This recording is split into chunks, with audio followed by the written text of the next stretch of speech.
Daikin VRV X और ये inverter model में है।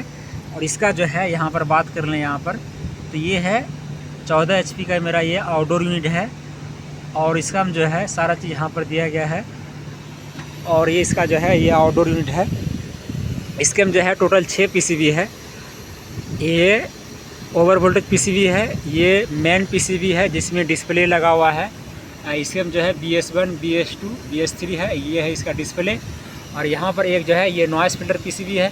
और नॉइस फिल्टर PCB जो है पावर सप्लाई ये इन्वर्टर PCB में है। ये खाली है, इसके में कोई PCB नहीं लगा हुआ है। और यहाँ पर इन्वर्टर PCB इसके उस पार में लगा हुआ है। और इसके फिर इन्वर्टर यहाँ पर जो है 2 फैन PCB है।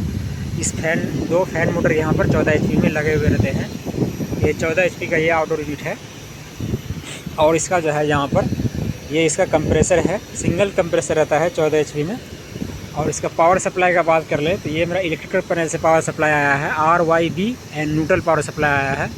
और पावर सप्लाई जो है इसके उस पार में जो है लूपिंग किया गया है RYB एंड न्यूट्रल को। तो वो जो है न्यूट्रल यहाँ पर भी आकर के जुड़ा हुआ है RYB एंड न्यूट्रल। और फिर यहाँ पर जो है ये गया है ओवर वोल्टेज PCB जो है फिर पावर सप्लाई आउट होता है RYB। इसके में 2 फेस और एक न्यूट्रल जो है ना ये मेन PCB में जाता है। ये रहा मेन PCB में पावर सप्लाई यहाँ पर आया है। इसके में 2 फेस एक न्यूट्रल आया है। और ये रहा एक noise filter PCB। Noise filter PCB जो है यहीं से जो है RYB and neutral power supply जाता है। और नॉइस फिल्टर PCB जो है इन्वर्टर PCB में पावर सप्लाई जाता है, वो RYB पावर सप्लाई जाता है। इसके न्यूट्रल पावर सप्लाई नहीं जाता है। इन्वर्टर PCB जो है इसके उस पार में लगा हुआ है। इन्वर्टर PCB जो है ये फैन PCB पावर सप्लाई जाता है। और इसका वायरिंग डायग्राम का बात कर ले तो इसका वायरिंग डायग्राम ये रहा। इसका वायरिंग डायग्राम यहाँ पर जो है ये पूरा वायरिंग डायग्राम है। यहाँ पर जो है ये RYB एंड न्यूट्रल जो है पावर सप्लाई आएगा। और यहाँ जो है लूपिंग करके वायर जो है ये नॉइस फिल्टर PCB में जाएगा। और लूपिंग करके फिर जो है ये ओवर वोल्टेज PCB में चला गया पावर सप्लाई। और ओवर वोल्टेज PCB जो है 2 फेस एक न्यूट्रल जो है ये मेन PCB में चला जाता है जिसमें डिस्प्ले लगा हुआ है। और यहाँ जो है ये नॉइस फिल्टर PCB जो है इन्वर्टर PCB में पावर सप्लाई गया है L1 L2 L3, यानी कि इसके में जो पावर सप्लाई गया है वो RYB पावर सप्लाई से गया है। और यहाँ से जो है ये नॉइस फिल्टर PCB क्या करता है, सिर्फ करंट को फिल्टर करके ये इन्वर्टर PCB में पावर सप्लाई करता है। इन्वर्टर PCB क्या करता है, AC करंट को DC करंट में कन्वर्ट करके ये कंप्रेसर को चलाता है UVW पावर सप्लाई से में। यहाँ पर कंप्रेसर जुड़ा हुआ है। और इन्वर्टर PCB जो है पावर सप्लाई जो है ये फ़ैन PCB में पावर सप्लाई आता है। फ़ैन PCB जो है यहाँ पर जुड़ा हुआ है फ़ैन। और यहाँ जो है ये लूपिंग करके भी है, ये दोनों फ़ैन PCB जुड़ा हुआ है। और इसका जो है ये वायरिंग डायग्राम जो है यहाँ पर सारा दिया गया है।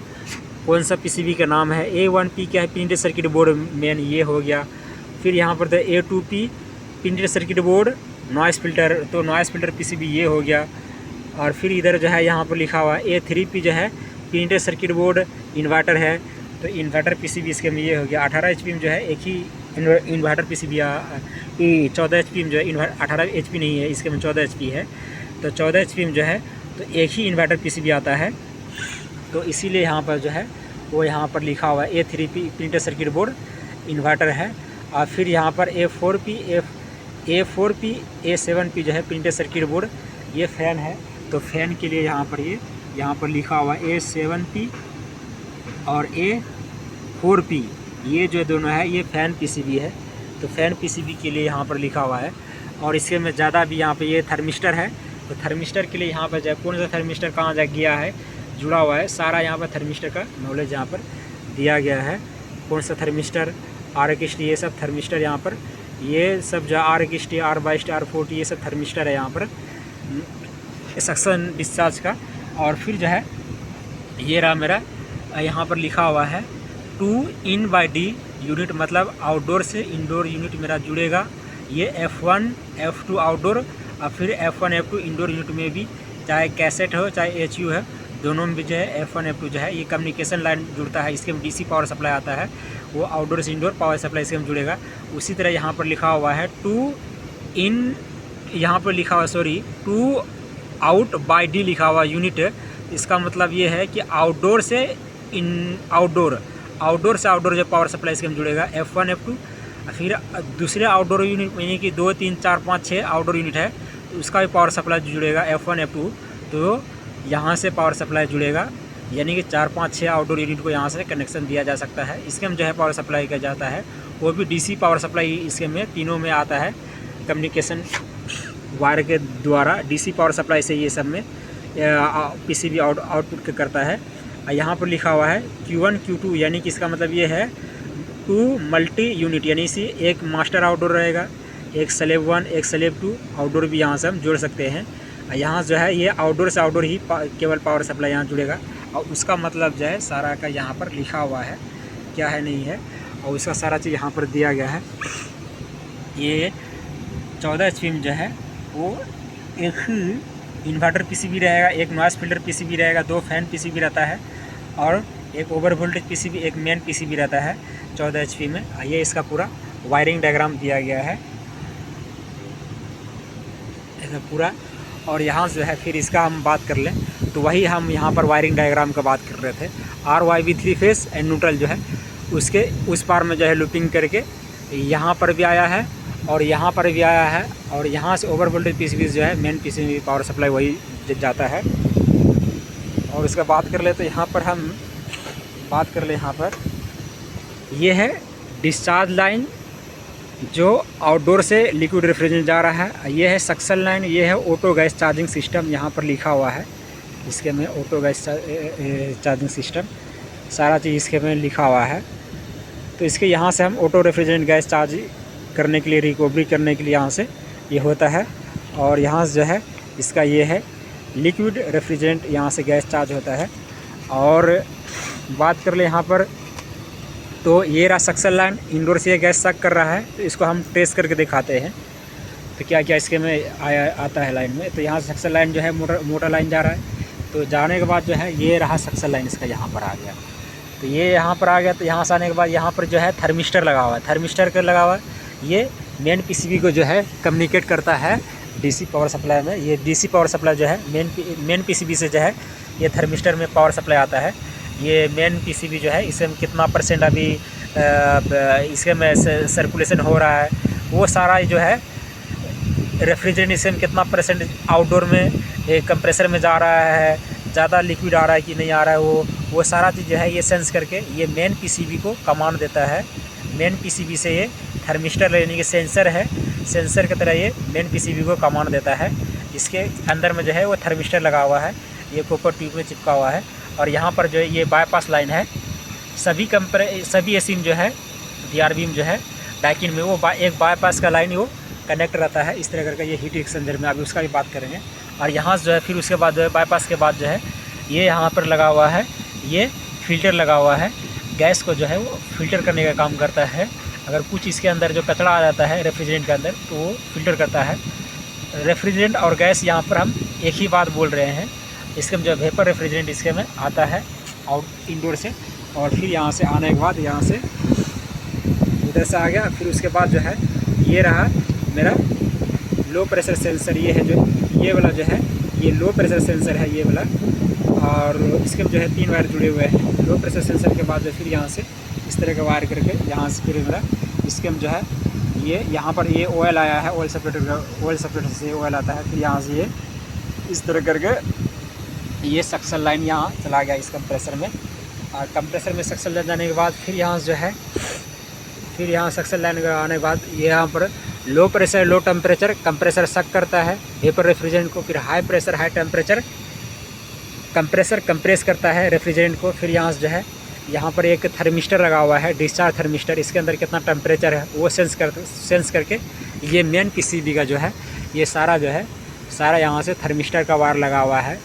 तो सारा चीज़ यहाँ से ये यहाँ पर जुड़ा हुआ है, ये सारा ये थर्मिस्टर सब पर जुड़ा हुआ है। तो इसी तरह यहाँ पर भी थर्मिस्टर है, ये है डिस्चार्ज लाइन का थर्मिस्टर है, डिस्चार्ज थर्मिस्टर भी इसको बोला जा सकता है। ये जो है यहाँ पर ये है HP स्विच, ये हाई प्रेशर स्विच इसको बोला सकता है। इसके में जो है फेज़ जो है एक तरफ से फेज़ आता है, एक तरफ से फेज़ इसके आउट होता है।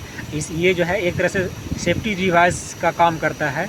और इसके में जो है अगर मेरा कंप्रेसर का प्रेशर अगर हाई बढ़ जाता है तो ये पावर को क्या करता है, ये पावर सप्लाई इधर आ रहा तो इधर इसको आने के लिए नहीं देता है, क्योंकि इसके अंदर जो है एक तरह से बटन तरह का काम करता है। जैसे इसके अंदर का प्रेशर बढ़ता है तो ये जो है ओपन हो जाता है तो यही लाइट जो है इस पार में लाइट फ्लो नहीं करता है, तो ये मेन पीसीबी जो है कम्युनिकेट हो जाता है इसके द्वारा, और जो है ये मेन पीसीबी जो है ये कंप्रेसर को ऑफ कर देता है।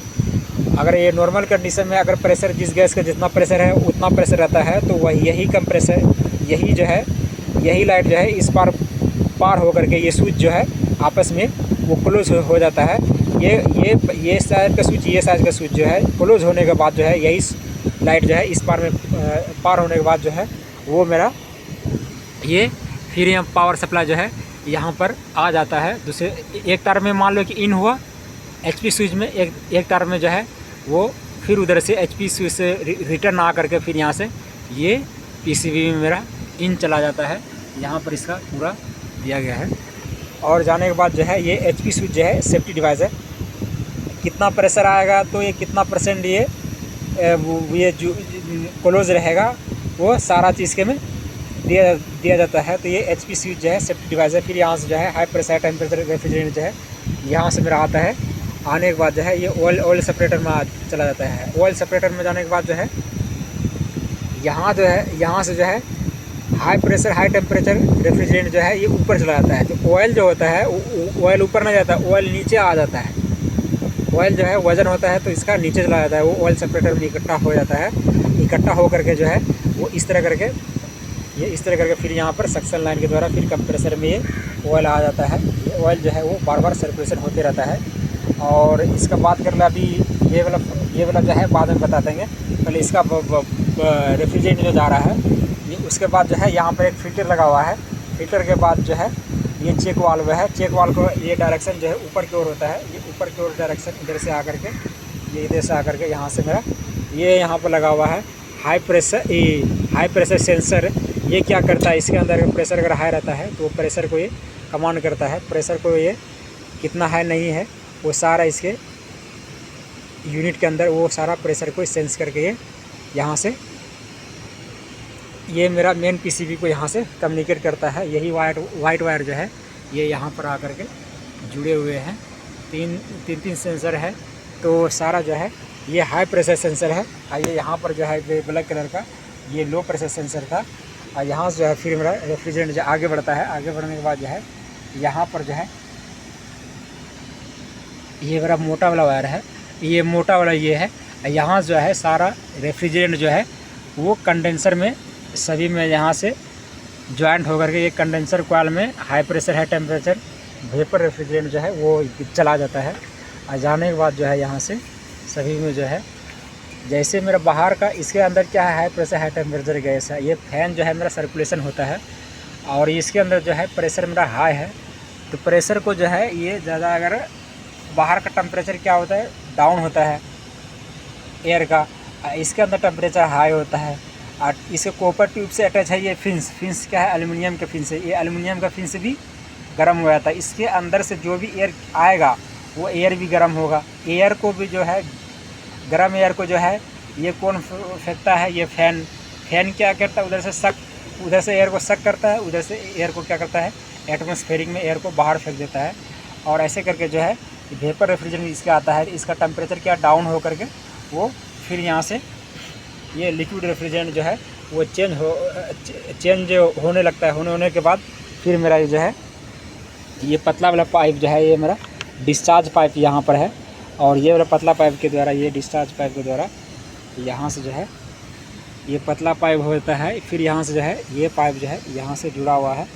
और यहाँ से जुड़ने के बाद जो है इधर से ये आगे यहाँ से आ गया। यहाँ जो है इसके अंदर ये कितना परसेंट मेरा मतलब इसके लिक्विड रेफ्रिजरेंट आ रहा है वो यहाँ पर जो है ये थर्मिस्टर सेंस करता है। और थर्मिस्टर जो है सेंस करने के बाद जो है ये यहाँ से ये मेन पीसीबी को जो है कमांड देता है यहाँ से। इसके में जो है काफ़ी सारा थर्मिस्टर लगा हुआ है। सारा वायरिंग डायग्राम जो हम आपको दिखा दें कितना थर्मिस्टर लगा हुआ है कहाँ पर। तो वो यहाँ से फिर ये रहा ये इसका यहाँ से रेफ्रिजरेंट फिर चला गया। फिर यहाँ से जाने के बाद ये रहा इधर से आ गया। फिर इधर से आने के बाद यहाँ से लिक्विड रेफ्रिजरेंट आ रहा है। फिर यहाँ से आने के बाद जो है ये रहा लिक्विड रेफ्रिजरेंट। फिर यहाँ से जो है लिक्विड रेफ्रिजरेंट आ रहा है। फिर यहाँ से आने के बाद यहाँ पर आ गया। यहाँ पर क्या है, ये है मेरा इन्वर्टर पीसीबी इसके उस पार में लगा हुआ है। ये है हीट सिंक। इन्वर्टर पीसीबी जहाँ पर आईपीएम होता है, आईपीएम से जुड़ा होता है हीट सिंक। हीट सिंक जब मेरा इन्वर्टर पीसीबी कंप्रेसर जब चलता है तो इन्वर्टर पीसीबी भी का आईपीएम गर्म होता है, आईपीएम गर्म होता है तो हीट सिंक भी गर्म होता है। हीट सिंक को गर्म को ठंडा करने के लिए ये लिक्विड रेफ्रिजरेंट जो ये सर्कुलेशन कर रहा है, ये खाली है। ये 18 एचपी जो है इधर, ये मतलब कुछ नहीं जुड़ा हुआ है, ये खाली है। इधर पीसीबी नहीं है, एक ही पीसीबी इसके में लगा हुआ रहता है, इन्वर्टर पीसीबी। तो यहाँ से जो है ये लिक्विड रेफ्रिजरेंट सर्कुलेशन हो रहा है। तो गैस का टेम्परेचर जो है, इसका टेम्परेचर हाई होता है, इसका टेम्परेचर डाउन होता है। तो इसके टेम्परेचर को जो है ये डाउन कर देता है। ये इसके में लिक्विड रेफ्रिजरेंट जो सर्कुलेशन कर रहा है, यहाँ से मेरा ये हीट सिंक के पीसीबी को भी ठंडा करता है ये लिक्विड रेफ्रिजरेंट। और फिर यहाँ से जो है लिक्विड रेफ्रिजरेंट मेरा इस तरह करके सर्कुलेशन होकर के फिर यहाँ से इस तरह करके लिक्विड रेफ्रिजरेंट क्या होता है, यहाँ से ये हीट एक्सचेंजर में आ जाता है। हीट एक्सचेंजर, इसको डबल ट्यूब हीट एक्सचेंजर भी कर सकते हैं। यहाँ से डबल ट्यूब ये हीट एक्सचेंजर है। फिर यहाँ जो है ये गैस जो है रेफ्रिजरेंट जो है, ये लिक्विड रेफ्रिजरेंट फिर यहाँ से इधर से आ करके यहाँ से आने के बाद फिर यहाँ से ये डिस्चार्ज लाइन के द्वारा फिर यहाँ पर एक थर्मिस्टर आता है। थर्मिस्टर क्या करता है, ये भी जो है मेन पीसीबी के सेंस करके कमांड यहाँ से जो है वो मेन पीसीबी यहाँ से भी कमांड लेता है। सारे थर्मिस्टर से कमांड लेता है ये। तो उसी तरह यहाँ से भी कमांड लेता है कितना परसेंट लिक्विड रेफ्रिजरेंट यहाँ जा रहा है, वो बताता है। फिर यहाँ जो है ये लिक्विड रेफ्रिजरेंट ये इधर से आने के बाद ये मेरा इधर से आने के बाद ये आ रहा, ये आने के बाद जो है इधर से मेरा ये इंडोर यूनिट में मेरा चला जाता है। ये आउटडोर से इंडोर यूनिट में लिक्विड रेफ्रिजरेंट चला गया। और फिर जो है वो सक्शन लाइन के द्वारा ये आता है वेपर रेफ्रिजरेंट। और फिर जो आने के बाद यहाँ से अब इसका बात कर लें, ये है ऑयल सेपरेटर। ऑयल सेपरेटर जब आया था इसके अंदर जो है ये डिस्चार्ज लाइन के द्वारा आया था। तो डिस्चार्ज लाइन जो आया था इसके अंदर तो गैस और ऑयल दोनों इसके में वेपर रेफ्रिजरेंट आया था। तो ऑयल क्या हुआ, वो नीचे चला गया, गैस क्या हुआ इसके ऊपर चला गया। इस तरह सर्कुलेशन करते हुए वो कंडेंसर कॉलम चला गया। ऑयल जो है वो ऑयल सेपरेटर में ही रह गया, क्योंकि ऑयल सेपरेटर जो है वो यहाँ से ऑयल जो है वो ऑयल ऊपर नहीं जाता है, ऑयल नीचे आ करके वो ऑयल सेपरेटर में इकट्ठा हो गया। इकट्ठा होने के बाद जो है यहाँ पर जो है ये जो है यहाँ पर ये जो है 220 वोल्ट एसी पावर सप्लाई में ये जो है ये ऑपरेट होता है ऑयल सेपरेटर। ऑयल सेपरेटर में जो है ये मेन पीसीबी से पावर सप्लाई आता है। ये रहा इसके में जो है ये ग्रीन वायर है ना, तो ग्रीन वायर जो है इसके में पावर सप्लाई का हम बात कर लें तो इस तरह ग्रीन वायर करके इस तरह यहाँ से ये रहा, ये ग्रीन वायर आया है। फिर ये ग्रीन वायर जो है ये यहाँ पर जो है ये मेन पीसीबी से पावर सप्लाई इसके में गया है। तो फिर यहाँ से ऑयल सेपरेटर क्या काम करता है, यहाँ से ये है सोलेनॉइड वाल्व। सोलेनॉइड वाल्व जो है 220 वोल्ट एसी पावर सप्लाई पे ये चलता है। और इसके अंदर जो ऑयल आया था ये ऑयल सेपरेटर है। ये ऑयल सेपरेटर के ऊपर जो है ये कवर लगा हुआ है। ऑयल क्या रहेगा, कंप्रेसर जब चलता है तो ऑयल गर्म होता है। ये कवर इसलिए लगा दिया गया है कि ऑयल सेपरेटर का जो भी ऑयल आएगा वो ठंडा ना हो जाए ज़्यादा।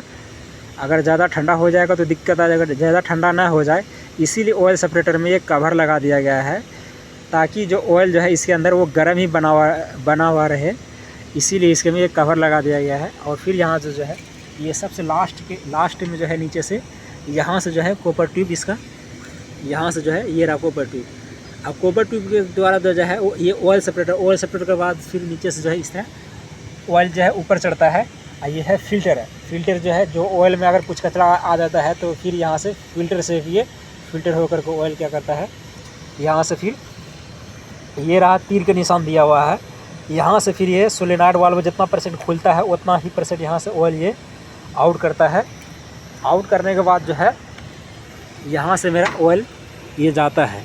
और यहाँ पर जो है ये तीर का निशान लगा हुआ है, यहाँ पर जो ये जो है तीर का निशान है। तीर का निशान आने के बाद इस तरह ऑयल जो है ये कैपिलरी ट्यूब फिल्टर इसलिए लगा दिया गया है ताकि कैपिलरी ट्यूब जो है ये चौक ना हो जाए, इसीलिए जो है पहले वहाँ फिल्टर लगा दे। फिल्टर के बाद जो है कैपिलरी ट्यूब के बाद ऑयल जो है यहाँ से आने के बाद जो है इधर से आने के बाद यहाँ से सोलेनॉइड वाल्व में जितना परसेंट 220 वोल्ट इसी सब पावर सप्लाई इसके में आता है, जितना परसेंट ये खुलेगा उतना ही परसेंट ये ऑयल यहाँ से सर्कुलेशन नीचे आएगा। नीचे आने के बाद ये कैपिलरी ट्यूब के बाद जो है ये इधर से ऑयल जो है, कैपिलरी ट्यूब का मेन काम क्या है, इसके प्रेशर को जो है ऑयल जो इसके अंदर जो रेफ्रिजरेंट जो आ रहा है डिस्चार्ज लाइन्स के द्वारा ऑयल सेपरेटर में, प्रेशर क्या हाई है, टेम्परेचर प्रेशर हाई है, तो प्रेशर हाई के कारण जो यहाँ से भी ऑयल जो होगा वो बहुत फास्ट में सर्कुलेशन होगा। सक्शन लाइन में जो है बहुत फास्ट में आएगा मेरा ऑयल। तो इसी ऑयल को जो है स्पीड को कम करने के लिए जो है यहाँ पर जो है ये कैपिलरी ट्यूब लगा दिया गया है, ताकि इसके अंदर जो ऑयल आया ना वो बहुत ही स्लो कंडीशन में ऑयल मतलब आए, बहुत फास्ट में ऑयल नहीं आए। इसीलिए यहाँ पर जो है ये कैपिलरी ट्यूब लगा दिया गया है। कैपिलरी ट्यूब के बाद जो है यहाँ से ऑयल जो है ये रहा ऑयल चढ़ता है, फिर इधर से आने के बाद ये ऑयल इस तरह करके ये सक्शन लाइन में आकर के फिर ये कंप्रेसर में चला जाता है ऑयल। और यही इसका है ऑयल सेपरेटर का काम। ऑयल यहाँ से आता है और फिर इसका है ये है।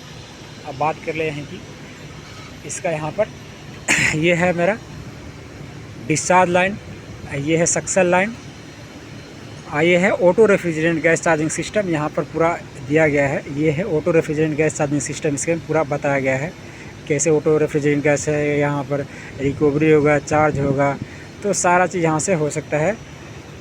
और यहाँ पर इसे कंप्रेसर का बात कर लें कि कंप्रेसर ये कितना एम्पियर ले सकता है, तो कंप्रेसर पे यहाँ पर एम्पियर जो है वो बताया गया है। करंट जो है 21.6 एम्पियर ये लेगा कंप्रेसर। और जो है इसके में ऑयल जो है रेफ्रिजरेंट जो सर्कुलेशन होगा, ये कंप्रेसर का चिट है। सभी कंप्रेसर में जो है चिट आते हैं किस कंप्रेसर में कौन सा ऑयल रहेगा और किस कंप्रेसर में कौन सा रेफ्रिजरेंट सर्कुलेशन होगा। तो इसके में जो है रेफ्रिजरेंट सर्कुलेशन है वो R410 गैस इसके में रेफ्रिजरेंट जो है सर्कुलेशन होगा। और जो है ऑयल का नाम जो है यहाँ पर दिया गया है। और इसके में जो है एम्पियर जो इसका लेगा 21.6 एम्पियर, इससे कम भी एम्पियर ले सकता है। अगर ये फुल लोड में मेरा अगर आउटडोर रहेगा, अगर ये फुल लोड में आउटडोर रहेगा तो इससे ज़्यादा एम्पियर भी ले सकता है। ज़्यादा एम्पियर नहीं कि 22, 23, 24 एम्पियर भी ये ले सकता है। और इससे लोड अगर कम रहेगा तो 13, 14 एम्पियर, 15, 16 एम्पियर भी यहाँ से ये मेरा कंप्रेसर ले सकता है। और जो है यहीं से जो है इसका पावर सप्लाई भी जाएगा। कहाँ से? इन्वर्टर पीसीबी से पावर सप्लाई आएगा। यूवीडब्ल्यू पावर सप्लाई आएगा यहाँ से। यूवीडब्ल्यू जो है ये यहाँ पर कनेक्शन है, यहाँ पर पावर सप्लाई आया है। किसका पावर सप्लाई आया है? ये इन्वर्टर पीसीबी से पावर सप्लाई आया है इसके में। यूवीडब्ल्यू इसके में पावर सप्लाई आएगा डीसी। और ये डीसी कंप्रेसर है, और ये डीसी कंप्रेसर है। तो यहाँ पर जो है पावर सप्लाई जो यहाँ पर दिखा गया है वो डीसी ही पावर सप्लाई इसके में आएगा। 380 वोल्ट से 440 वोल्ट में 50 हर्ट्ज फ्रीक्वेंसी में चलेगा। 380 से 440 वोल्ट में 60 हर्ट्ज फ्रीक्वेंसी पे काम करेगा। और यहाँ पर इसका लिखा हुआ है, ये है इसका RYB, ये UVW तीनों पावर सप्लाई इसके में आ जाएगा। ये है कंप्रेसर का बॉडी टेम्परेचर सेंसर, इसको थर्मिस्टर भी बोल सकते हैं। ये कंप्रेसर के बॉडी को जो है, कंप्रेसर के बॉडी में जो कितना टेम्परेचर है उस टेम्परेचर को सेंस करने के लिए यहाँ पर ये थर्मिस्टर लगाया गया है। ये थर्मिस्टर जो है कंप्रेसर के अभी कितना परसेंट अभी कंप्रेसर ये अभी हीट है, ये जो कवर जो है ये पूरा फुल पैक रहता है। तो इसके अंदर कितना टेम्परेचर है, ये कंप्रेसर के बॉडीज़ जो है इस तरह करके ये अटैच करके जुड़ा हुआ रहता है। और वो सबको जो है यहाँ पर ये यहाँ से दिया गया है। और यहाँ से जो है ये कंप्रेसर के टेम्परेचर को ये सेंस करता है, इसका बॉडी कितना गर्म है। वो मेन पीसीबी को यहाँ से पावर सप्लाई यहाँ से जुड़ता है। और ये है इसका बात कर ले यहाँ पर हीट एक्सचेंजर जब आया था यहाँ से, ये इधर से लिक्विड रेफ्रिजरेंट मेरा ये इधर से, तो ये है हीट एक्सचेंजर, ये डबल ट्यूब भी इसको बोला जा सकता है। ये हीट एक्सचेंजर में आने के बाद यहाँ से बात ये है इलेक्ट्रिक एक्सपेंशन वाल्व इंजेक्ट इसको बोल सकते हैं। यहाँ पर जब ये आया था तो कहा था यहाँ पर कि ये जो है ये है इलेक्ट्रिक एक्सपेंशन वाल्व इंजेक्ट। ये जो है यहाँ पर जो गैस रेफ्रिजरेंट जो आता है ये यहाँ से चेंज कितना परसेंट ओपन कितना परसेंट क्लोज करना है वो यहाँ से ये मेन पीसीबी जो है ये इलेक्ट्रिक एक्सपेंशन वाल्व इंजेक्ट यहाँ से करते रहता है। और फिर यहाँ से जो है ये वाला जो है ये है प्रेशर रेगुलेटिंग वाल्व। ये जो मेरा देख रहे हैं ये है मेरा प्रेशर रेगुलेटिंग वाल्व। ये यहाँ पर प्रेशर को रेगुलेट करता है। और ये उसके बाद जो है यहाँ से इस तरह ये फ़िल्टर है, ये बड़ा सा जो फ़िल्टर है, फ़िल्टर से के बाद से फिर रेफ्रिजरेंट जो है ये सब में सर्कुलेशन ये होते रहता है। ये इसी को बोलते हैं हीट एक्सचेंजर, यहाँ भी इसको बोल सकते हैं डबल ट्यूब हीट एक्सचेंजर बोल सकते हैं। यहाँ पर जो है ये रेफ्रिजरेंट जो है ये यहाँ से एक बाईपास लगा हुआ है। ये सक्शन लाइन है ना, ये मोटा वाला हम पहले बताते हैं सक्शन लाइन है। सक्शन लाइन के बाद जो है यहाँ पर जो है ये रहा बाईपास लाइन यहाँ पर जुड़ा हुआ है। कॉपर ट्यूब यहाँ से जुड़ा हुआ होने के बाद यहाँ से ये यहाँ से आकर के जुड़ा हुआ है। जुड़ा हुआ होने के बाद जो फिर यहाँ पर थर्मिस्टर के बाद जो है फिर यहाँ से ये रहा इसका हीट एक्सचेंजर में यहाँ पर वायर आकर के यहाँ से ये हीट एक्सचेंजर में चला जाता है। ये हीट एक्सचेंजर जो है बाईपास में लाइन में लगा हुआ है। इसका कमाल है बाईपास लाइन का। और इसका जो है अभी जो है इस आउटडोर यूनिट से कितना इंडोर यूनिट जुड़ा हुआ है इसको पता करने के लिए हमको यहाँ पर हम यहाँ पर 1 से लेकर 10 तक अगर हम ये चलाएँगे तो इसका ये पता चल जाएगा मेरा कितना आउटडोर यूनिट जुड़ा हुआ है। अभी जो है इसके में 1 से लेकर के 6 चल रहा है। फिर इसको हम BS2 का दबाएंगे 10, 1 से लेकर 10 आ गया, ये 1 से लेकर 10 चल रहा है। तो अभी इससे जो है कितना इंडोर यूनिट जुड़ा हुआ है। तो ये BS3 को हम एक बार टच करेंगे ना तो ये मेरा सारा इंडोर यूनिट बता देगा। अभी इसके में जो है टोटल 6 इंडोर यूनिट मेरा इसके में जुड़ा हुआ है। और फिर से इसको जो है ना वापस आने के लिए ये यहाँ से हम इसको ऑफ़ कर दे तो मेरा ऑफ़ हो गया। फिर इसको ऑन, फिर से अगर हमको पता करना है कि कितना इंडोर यूनिट जुड़ा हुआ है तो ये BS1 हो गया, ये BS2 BS3। BS1 को एक बार दबाएं 100 आ गया। फिर जो है इसको BS2 को जो है नंबर यहाँ से बढ़ता है 1 से लेकर 100 तक। तो हमको यहाँ 10 तक बढ़ना है, ये 10 तक बढ़ जाएगा। ये मेरा ज़्यादा चला गया है तो ज़्यादा चला गया तो फिर इसको रिटर्न कर दे। रिटर्न करके फिर यहाँ से गिनती कर देते हैं। तो एक बार इसको दाबे, एक बार इसको यहाँ से अब नंबर बढ़ रहा है। तो नंबर बढ़ रहा है तो मेरा कितना बढ़ रहा है 7, ये मेरा 11 हो गया। तो फिर मेरा गलती हो गया। फिर यहाँ से कर रहे हैं इसको क्लोज कर दिए, फिर एक बार दाब दिए यहाँ से। इसको 1 से लेकर 10 तक बढ़ाना है। ये BS2 को 1, ये मेरा 2 हो गया, 3 4 5 6 7 8 9, ये 10 हो गया। 10 होने के बाद जो है BS3 को एक बार दबाएंगे तो ये मेरा इंडोर यूनिट जितना जुड़ा हुआ है इस आउटडोर यूनिट से वो बता रहा है कि मेरा इतना मेरा अभी आउटडोर यूनिट मेरा जुड़ा हुआ है। ये 6 इंडोर यूनिट इससे इस आउटडोर यूनिट से मेरा जुड़ा हुआ है। 6 इंडोर यूनिट कैसेट AC मेरा जुड़ा हुआ है। ये है 18 HP का टोटल, इतना बता दें कि ये है। यहाँ जो है पूरा जो है कितना एम्पियर ले रहा है वो सारा बताएगा। अभी जो है मेरा ये आउटडोर यूनिट क्या है ऑफ़ है, इसीलिए जो है ये एम्पियर जो है वो ज़्यादा फास्ट नहीं बता रहा है। ये एम्पियर मेरा आउटडोर यूनिट ऑफ़ है इसीलिए जो है एम्पियर ये नहीं बता रहा है। नहीं तो किसी भी एक बार में इस तरह कलम मीटर को लगाने के बाद जो है वो एम्पियर बताता है कि इतना इस आउटडोर यूनिट में इतना एम्पियर अभी ये ले रहा है। अभी जो है ये आउटडोर यूनिट ऑफ़ है तो इसीलिए ऑफ कंडीशन में ये एम्पियर ज़्यादा नहीं बता रहा। जब ये ऑन रहेगा तो ये ज़्यादा एम्पियर लेगा। तो यही है इसका आज डाइकिन VRVX। ये 14 HP का ही मेरा आउटडोर यूनिट था। और सारा जो है ये यहाँ से जो है इसका मेन PCB इन्वर्टर PCB का जो है।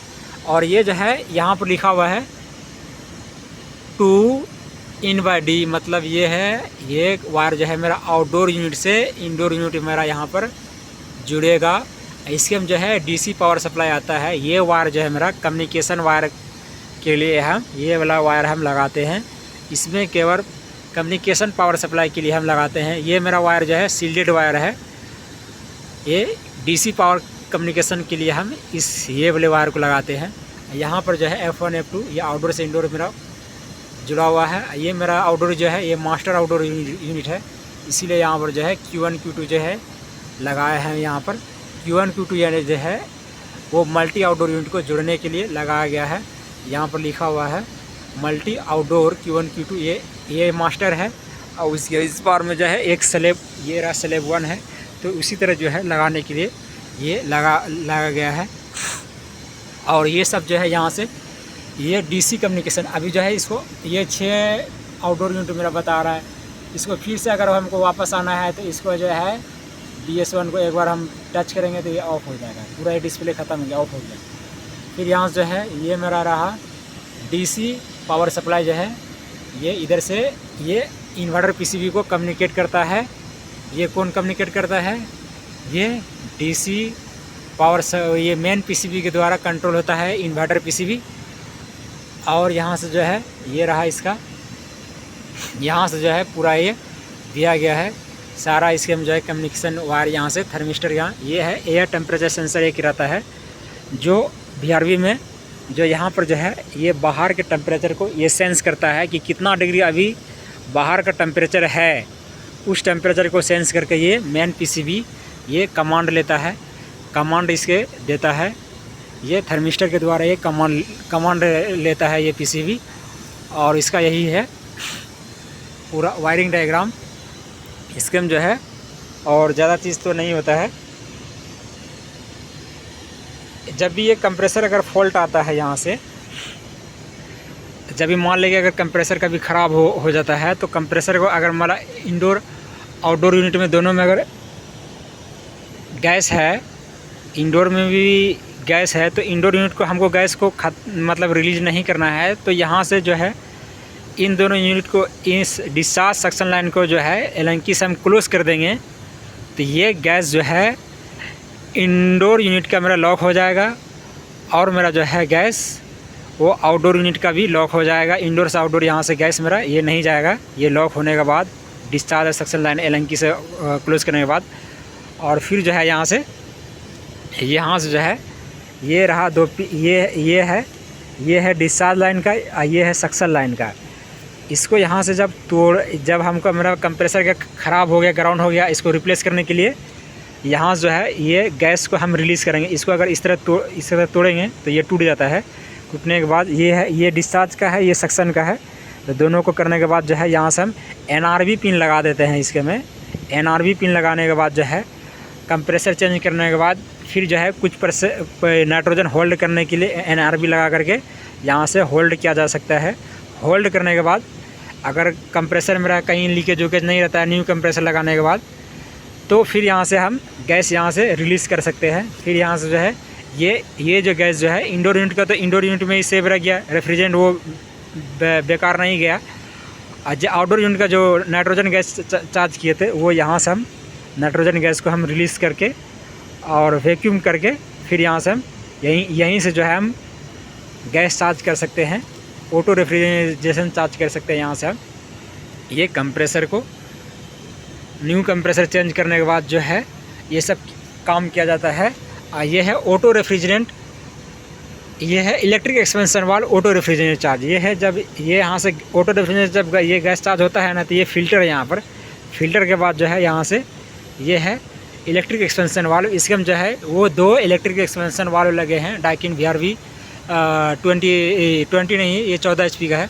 तो इसके में 2 अभी लगा हुआ है ये इलेक्ट्रिक एक्सपेंशन वाल्व। एक electric expansion valve auto refrigerant gas charge करने के लिए, और एक जो है यहाँ पर ये इलेक्ट्रिक एक्सपेंशन वाल्व लगा हुआ है हीट एक्सचेंजर डबल ट्यूब। यहाँ से जब यहाँ बाईपास लाइन जब लगा हुआ है तो उसको यहाँ पर बाईपास करने के लिए यहाँ पर ये लगा हुआ है।